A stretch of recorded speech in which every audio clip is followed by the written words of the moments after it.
Last time I posted, I made a video about my LS swapped OBS and everything I did to make it work. Now, I try to do my best to like cover everything I thought of, or cover everything that I put into the truck and what I did, but I left out a few things, and I know you guys had a few questions in the comments, so this video I'm gonna try to answer all those questions and even get more info. This is really how much I care. I made a list of all the questions I got in the comments on that last video, and I'm gonna go over each and every one of these, and hopefully that helps you guys get a better idea of everything I did to make this thing party. We're joined today by my roommate Declan's dog, Blue. Say hi, Blue.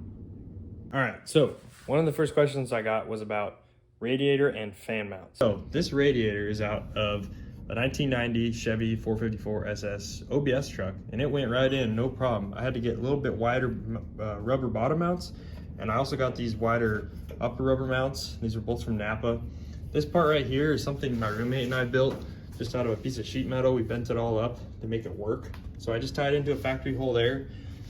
So these fans are off of a 2005 Suburban. They're electric fans. And what I did is I have two relays. We're tucked right over there. There's a high and a low for the fans.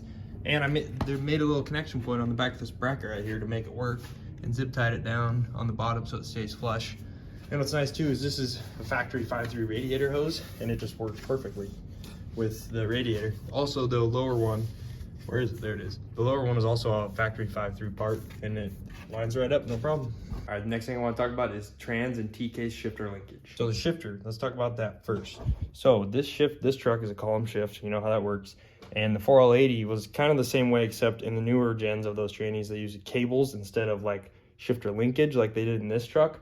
So it was a little tricky to make that work, and I'll tell you what I did. So in this truck, you know, the 700R4 trans that used to be in it was a linkage tranny, so it didn't really work on the cable one. And I've seen guys use them cables and with the linkage and make it work, but it's kind of funky.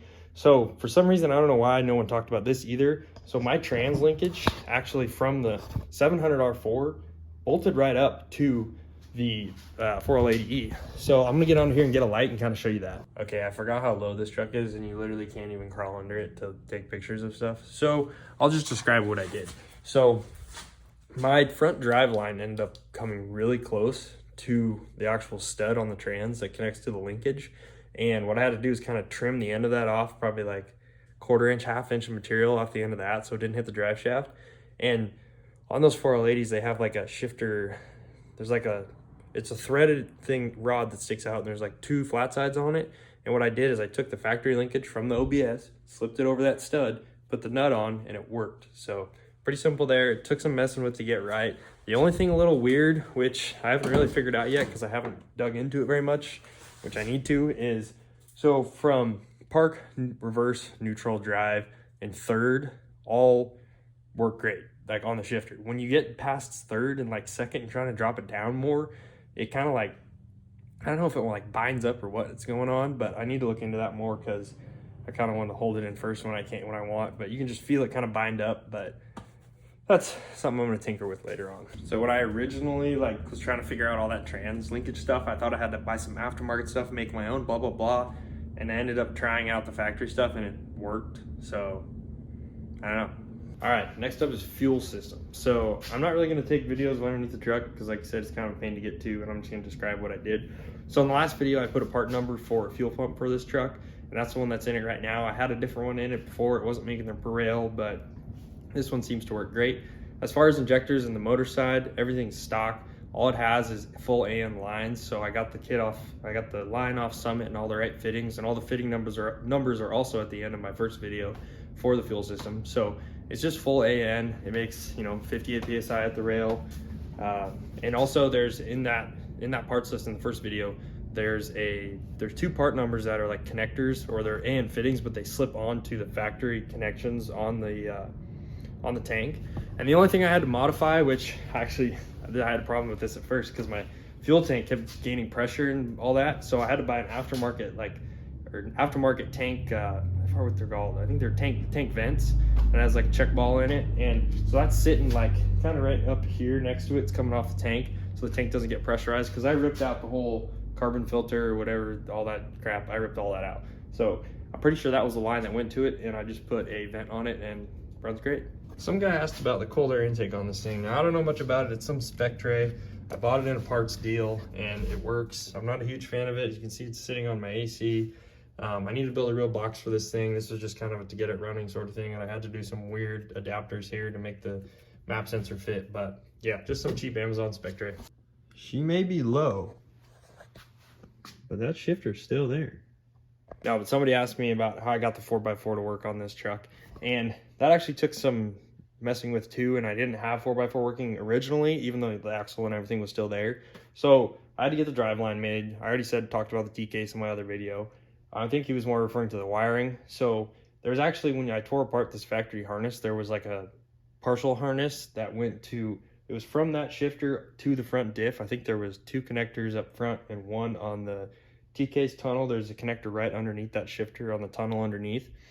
And so you use that whole wiring harness, but there's a purple wire in there that you don't need, because that's for, I believe it's torque converter or torque converter lockup. And I'm pretty sure they did that so you can't lock the converter when you're in 4 low, which I don't know why you need to do that. I think that's bad, I guess, but I think that's what the purple one was for, so I didn't use the purple one. I just cut it out of the connector, but all the other wires bolted or, you know, clipped right in, no problem. I just tied them up, and it's worked great ever since. All right, quick note about the stance of this truck. So when I made that other video, I don't know if you noticed, but the front was like a tiny bit higher up than the back. I have airbags in the back. I'm pretty sure I had them in the last video. What was really funny is when I put the torsion keys in this thing, like it went down and it kind of went to a certain point where it was like, I think it was like right here. I was like, I want it like a little bit lower, but it wouldn't go down anymore. And I was like, what the heck? So I drove it, and this thing just rode like poop. Like it was like pogo stick up from it. I'd hit a pothole and just be like it was horrible. Like I literally didn't even want to drive the truck. And I was like looking at it one day, crawling underneath it, and I was like, no way. I was literally bottomed out on my bump stops, like so hard, like it was just riding on the bump stops, and I was like, oh, well, that explains why it rides like poop. So if you slam these 4x4s, don't forget to take out the bump stops. I don't know if that's true with 2 wheels as well, but yeah, the truck rides a lot better now. Imagine that. But and when I say take out the bump stops, I don't recommend taking them out because your tire will hit your fender eventually. But what I'm going to do, I haven't done it yet because I don't drive this thing that much and just around town. But I'm going to take the bump stops and I'm going to trim them down so it's perfect so it won't hit the fender. But that's when I have it in a shop all torn apart. I don't know, this thing's a pain to jack up. This thing have 1 ECU or 2 ECUs. I talked about this a little in the last video, but I'll touch on it again. This truck has 1 LS ECU, but the whole body harness for the truck is still there. So this truck's a 1990, it's pretty old, so it doesn't have the CAN bus and all that weird stuff. So I was able to totally wipe out the other ECU and put the new ECU from the LS where the old one was behind the dash. All right, so the last couple questions I got is what years of OBS truck does this work on? And how do I like the swap? Is it worth it? Well, I don't know about the years that much. I know in like 93 or 94, they changed quite a few things on these OBS trucks, but I know tons of guys who've swapped them. The wiring I know is a little more complicated, but some of those newer trucks have RPM gauges, which is sweet from factory, and you can make those work. But all in all, they're very similar swap, and especially hard part wise, they're all the same. All the parts fit the same truck, so they're all like basically the same. Also from a reliability standpoint, like parts for these things are literally everywhere. Like this is such a common motor setup going on that you can go to any Napa, any O'Reilly's, anywhere you are and find parts. So like as far as, I mean, that's a big thing if you're road tripping or whatever. And honestly, this thing gets better mileage than the old TBI. Like I could literally watch that gas gauge on the TBI like just walk down.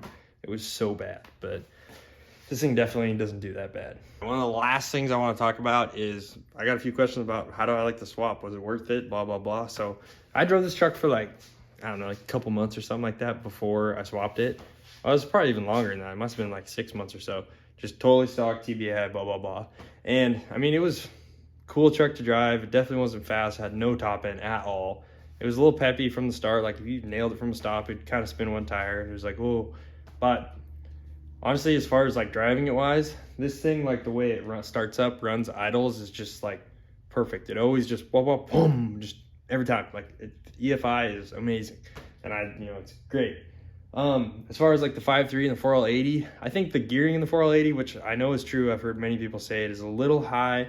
Like first gear is pretty long, blah, blah, blah. And that's kind of why I originally wanted to put a turbo on this truck, but I'm a lot more lean towards blower on it because just the way the gears are and the way the truck is, and I think it'd be more fun around town. But The trans is great. I beat on this thing around town all the time. Like I just floor it and it literally doesn't care at all. It never gets hot. The electric fans do great. It's just, I mean, it's not crazy fast. It pulls pretty good on the top end. Like when it winds out, but it's not crazy fast yet, but it's a fun truck and I definitely recommend it. All right, that's all I got for this video, but thank you guys so much for watching. I hope that helps. If you have any more questions, let me know. I'd be happy to answer, but thanks again for subscribing if you have, and if you haven't, hit that like and subscribe button, because the more you guys do it, the more I'm going to post, and I have a lot of projects and cool stuff I want to show you guys. So thanks for watching.